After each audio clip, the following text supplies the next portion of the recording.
All right, so by now you've probably heard of this whole Hantavirus thing just all over the news. People are talking about it on social media. The news is talking about it. Trump has been asked about it and just so many other things. And so we've been through COVID. We know all of the different things that happened there. To each their own. You guys have your own experiences. And I'm not here to say certain things that will get me canceled or banned. And I've been through this myself, talking about it online and just all this stuff. But what I want to talk about today is something is just strange about all of this. And so instead of just sharing with you my thoughts, I want to share with you what a lot of people have put together. The whole internet is talking about different theories, whether you're left, right, doesn't matter. Everybody is suspicious in some way and people are having their own thoughts, their conclusions. And I thought it would be good just to go through a lot of these things. So you may have heard of some of these things, but there are different things that are just very, very unusual, very interesting. And I think that it warrants our attention in some sense. So let's go through what happened, what's going on, and just some thoughts as we try to discern everything around us. So just very briefly on the MV Hondius, which was basically this ship that was taking about 150 passengers all the way through the Atlantic, through various tropical islands, starting from Argentina and South America. There were at least 3 deaths so far, a Dutch woman, a Dutch man, I think there were a couple, a German woman, and at least 8 to 11 confirmed cases. And I don't want to get too nitty gritty into the timeline of things, the different islands and who left where and all that stuff. But basically before it was being identified, there were people that got off, they went to their respective places, and as they approached the Canary Islands where they docked, that's where they were able to get treatment and people have quarantined them and just various things that were happening. And since then, the World Health Organization's Tedros says that he expects more cases of this soon. Continued reports of new people getting infected and just other things, all while the NIH chief says that that this is not COVID and we don't want to treat it like COVID. Listen to what he says. We're in touch with the WHO. We're in touch with the international health organizations, including the one in Spain, and we have been providing technical assistance to all of those organizations all the way through. This is not COVID, Jake, and we don't want to treat it like COVID. We don't want to cause a public panic over this. We want to treat it with the Hantavirus protocols that we're successful in containing outbreaks in the past, and so we followed those protocols. Like we gave this health alert is coming out because again there's this discrete event of the 17 arriving in the United States very, very soon, and so we just want to make sure that the medical community understands this. We've been communicating the last week as the press attention is picked up more with the public as is appropriate given the nature of this disease. The key message I want to send to your audience is that this is not COVID. This is not going to lead to the kind of outbreak. And I was pleased to hear your the opening segment where you emphasize that, because we shouldn't be panicking when the evidence doesn't warrant it. So again, you heard on one side, he's trying to contain it. People are saying this is not the same thing. Trump was asked about it, and this is what he had to say. And then also watch what he says here. Have you gotten an update on the Hantavirus? We haven't. We have very good people looking at it. It seems to be okay. They know the virus very well. They've worked with it for a long time. They know it very well. Not easy to pass on. So we hope that's true. President, who do you consider leading the World Health Organization because of the outbreak of Hantavirus? Now, we seem to have things under very good control. They know that virus very well. It's been around a long time. Not easily transferable, unlike COVID. But we'll see. We're studying it very closely. We have very good people studying it very closely. Now, listen to how the reporters framed that. They're saying and blaming, in some sense, the withdrawal of the U.S. from the World Health Organization as being some catalyst, some failure, and saying, do you regret this? Because it would have helped. And again, that assumption that if you're not part of it, you're not with it, then you are contributing in some sense to the problem. And then at a separate event, he was asked about it during Q&A. Thank you, Mr. President. What do you think about the handling of the hantavirus by the U.S.? I think do you regret withdrawing from the WHO, given that? No, I'm glad. So we were paying the World Health Organization $500 million a year. Look, it's a lot of money, but in the overall scope, it's not that much, but it's a lot of money. And we weren't being treated well, and they were making the wrong diagnoses. I was the one that said it came from Wuhan. They didn't say that. They refused to say that because they were totally owned by China. So I was saying it came from Wuhan. They didn't want to say that. Now it's turned out, I think it's been conclusive that it came from Wuhan. But I said that on the first day because I saw satellite pictures with body bags all over Wuhan. literally all over the world. So I said that they lied to me or they didn't know. So we were paying for, let's say, 350 million people. We were paying $500 million a year to the World Health Organization. That's a lot of money. What the hell are they going to do with that kind of money? And China was paying $39 million a year for 1.4 billion people. So I said, you know, you got your story wrong, because we should be paying about $10 million, not $500 million. And they were willing to negotiate, but it was so popular when I pulled out. They gave us all wrong information. On COVID, they were totally wrong. And I looked today and I saw the same doctor that was there. He's a good politician. I don't know how the hell he kept his job, but he was there telling us about this. Now, the one thing with this one is that it's much harder to catch. And we've had it for a long, it's been around for a long time. People are very familiar with it. So, you know, I hope it's fine. All I can do is everything that a president can do, which is actually somewhat limited. But it seems like it is not easy to spread. In fact, it's in certain ways very hard to spread. It's been, we've lived with it for years, many years, and we think we're in very good shape. We're very careful. And Nebraska has done a fantastic job. They have a place there that those doctors are unbelievable, the job they've done. Yeah, please. Mr. President, are you going to suspend? Now, this is what Matt caught about what the World Health Organization said about this. Listen to what he says here. How does that translate in a global solidarity? I will let time to tell, but we really need this incident. This outbreak has seen why the world needs a global entity that coordinates this. The Argentina support how they came forward. The support we are receiving now from U.S. institutions as we live in an interconnected world, that outbreak from one part affects everywhere. So in terms of collaboration, we are going both through the technical collaborations in sharing information, guidance. We rely heavily as DG multiple sides. What I'm saying is that the expertise of US CDC is an asset for the world, and we have been benefiting from that.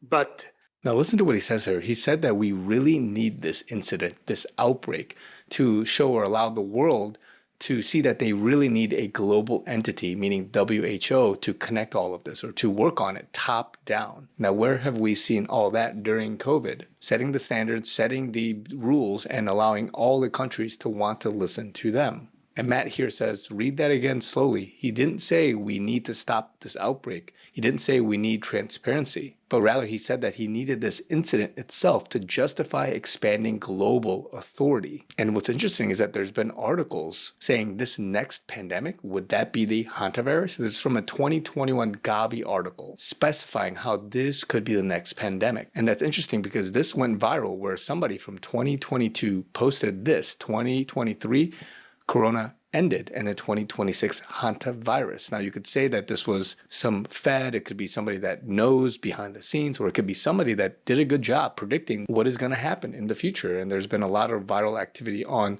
the suspicions of this. And what's strange is that during the few days from early May, even through now, there have been hundreds and even thousands of articles that were published globally about the hantavirus in a few days. And Dr. Pierre Corey expands on this massive media anomaly. There was like 100,000 articles written around the world on hantavirus in the last couple of days. And that's not typical for a hantavirus outbreak. Certainly there's always attention and people get scared, but like that's the other thing with COVID. It was COVID 24/7.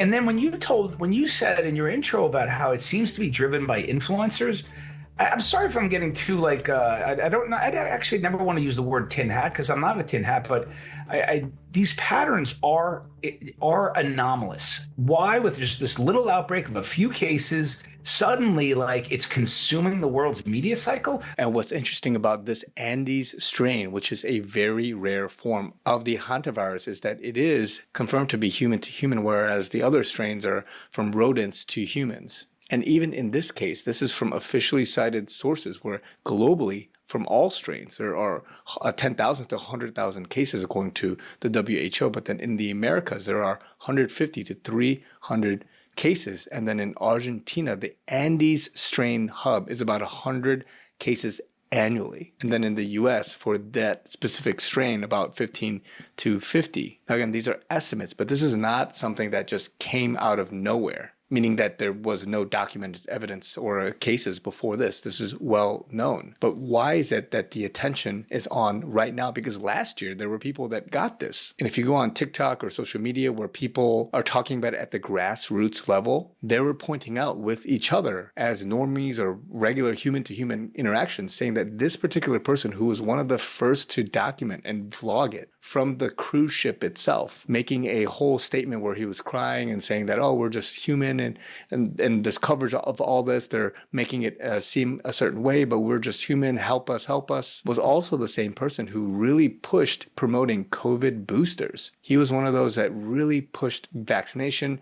and sort of vilifying you during that time if you didn't do it. And a lot of people are just pointing this out and saying it's very, very strange. Doesn't matter if you're left or right, whatever it is, people are saying the way he was doing some of these videos, and you can go check this out yourself, but has been very strange to say the least. And then other people have pointed out just various other things, saying that even the booster or the COVID vaccination back at the time, this is the Pfizer one, even the World Health Organization says that one of the side effects is actually getting the hantavirus infection. And this person shows you how you can access it on the official search websites. And this went viral and people were talking about that. And just like with COVID, people are now getting minute by minute updates with those 16 or 17 passengers that arrived from that special chartered flight to Omaha from the Canary Islands. And then somebody researched this saying, what does Hanta mean in Hebrew? Hanta in Hebrew means scam, lie, or nonsense, meaning that it is fake, or the word itself is. I'm not saying that about Hantavirus. I'm just saying people are looking up and going viral for very interesting things. And here somebody says that the lockdowns that they might do might be a reason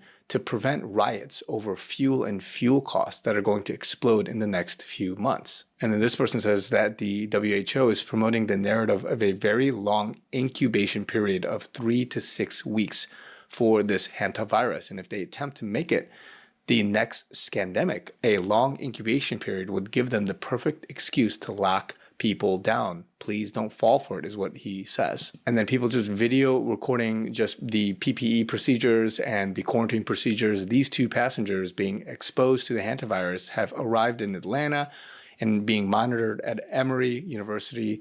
But something was weird about some of the footage where a lot of these people didn't have PPE on because they knew, I guess they didn't know they were being filmed. I don't know. But it's very strange, some of the videos that they are recording. Robert Malone says a virus or some other pathogen emerges somewhere in the world. The media shifts into apocalyptic mode. Experts appear to be predicting catastrophe.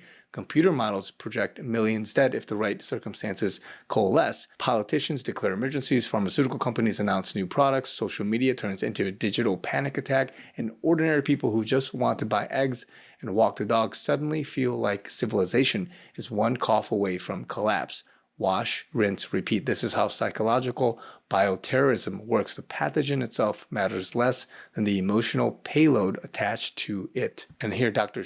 Tennypenny says, fear, fear, fear. This is how they do it. Now a third person in Canada, drip, drip, boil the frog. Dr. Merritt just reported on her channel that the first genetic sequencing of the hantavirus from the outbreak has been done. And it is 99% identical to a June 2028 case from a patient in Argentina, a 10.4 SNV per year mutation rate. The Andes genome is about 12 kb across 3 RNA segments at 10 to the negative fourth power to 10 to the negative third power substitutions per site per year. That translates very roughly to 1 to 12 SNV per year. This is completely in line with a natural spillover in Argentina from the rodent host in 2018 and now in 2026. And this person says, hantavirus hoax timeline. Day 1, there's going to be a ship out at sea with super deadly virus. Day 2, we're going to let the ship dock and let everyone go home. Day 2, OMG, we can't find the travelers. Day 2, no worries, we're working on a vaccine. And Ripcord says, hantavirus, scary sounding, huh? The media and the WHO are all over the outbreak on the cruise ship MV Hondius, stirring up fear. Don't panic, however. Moderna just happens to have developed a shot for it. Trust the science. And then this was actually from 2 years ago, September 2024. Moderna and Korea University were working together on a mRNA-based hantavirus vaccine that was in development. I don't know about the outcome now, but that is very interesting timing. Now, this is what Q has to say. Post 2219 says, is this about the virus or the election? Is this about the virus or a state bailout? And then here, people used as pawns in their attempt to provide cover for vote by mail. Now, again, this was back in 2020, but think about what COVID was. Now, is this a second attempt at that? Now, it's also interesting to note that a lot of politicians were pushing for Fauci to be indicted or something to be done or charged prior to his last day. Now, on May 12, 2021, Dr. Anthony Fauci, and this person is posting here, lied to Congress about his department funding gain-of-function research in the Wuhan Institution of Virology. The statute of limitations for lying to Congress is 5 years. Now, this was already proven where Fauci, I guess, didn't remember that he was getting funding for gain-of-function back at the Wuhan Institute, and he lied about this in Congress. And a lot of politicians, especially Senator Rand Paul and many others, are saying that today was the day, or a couple days ago was the day that had to be the last day to charge Fauci for lying under oath or lose that chance forever. And multiple times he said that statute of limitations expires on the possibility of indicting Anthony Fauci for denying under oath that he funded gain-of-function research involving bat coronaviruses in Wuhan, the origin city of the pandemic. But what's interesting is that Trump recently gave Fauci and many others a presidential commendation and then offered him the protection of the DOJ. What else is going on behind the scenes? And then, of course, another hot topic is treatment and prevention and all these things. And what's going viral now, just like back in COVID, where it was a taboo thing to talk about, is taking certain supplements, medication, and all their stuff versus possibly taking a vaccine. But here, McCullough Foundation and many others are talking about the response to taking hydroxychloroquine, and then them saying that it's not treatable, but it is in a sense. And then here, Dr. Zelenko, if you remember, he passed away in 2022, but he was telling us about just taking certain vitamins. Here in this video, mentioning a treatment against many of the single-strand mRNA viruses can just be done with zinc and vitamin 2. And you got to remember that back a couple years ago, and again, I'm getting some bad memories in some sense as well, where people were trying to explain certain things, but they were shut down. I myself on this channel was silenced and censored. People were coming at me saying all kinds of things because I was suggesting possibly that this could be a treatment. I was suggesting that you got to be very cautious about certain things, question the narrative, question what the motive is and how people and why people are pushing certain things, and to be very cautious in this day and age. Now, the Bible says in Matthew 24, when Jesus says, "Take heed that no one deceives you, for many will come in my name saying, I am the Christ, and will deceive many. You will hear of wars and rumors of wars. See that you are not troubled, for all these things must come to pass, but the end is not yet. For nation will rise against nation, kingdom against kingdom, and there will be famines, pestilences," again here, pestilences, "and earthquakes in various places.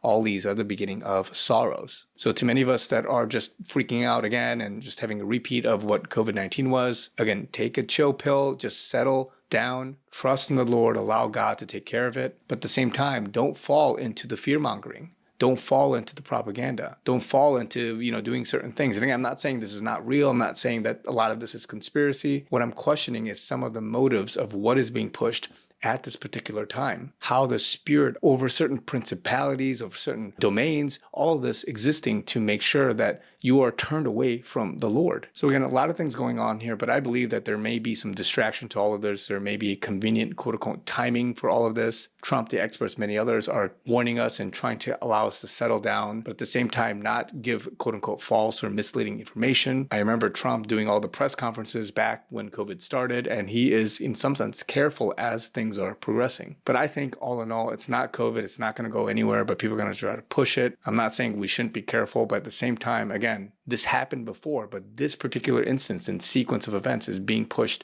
for a reason. It's not a new novel thing, not like what COVID was, but let's see what happens. So let me know what you guys think down in the comments below. Also, as mentioned, I am listener supported and would love it if you guys can support me. I am a small creator and doing a lot of different things behind the scenes. All the information is in the description below at givesendgo.com/chrisyoonyt. I also have PayPal, Zelle, Venmo if you guys prefer, but would love it if you guys can continue to partner with me financially and through prayer. Alternatively, please support me through reviews. A like, a subscribe would help. More to come. Love you guys. Talk to you guys very soon.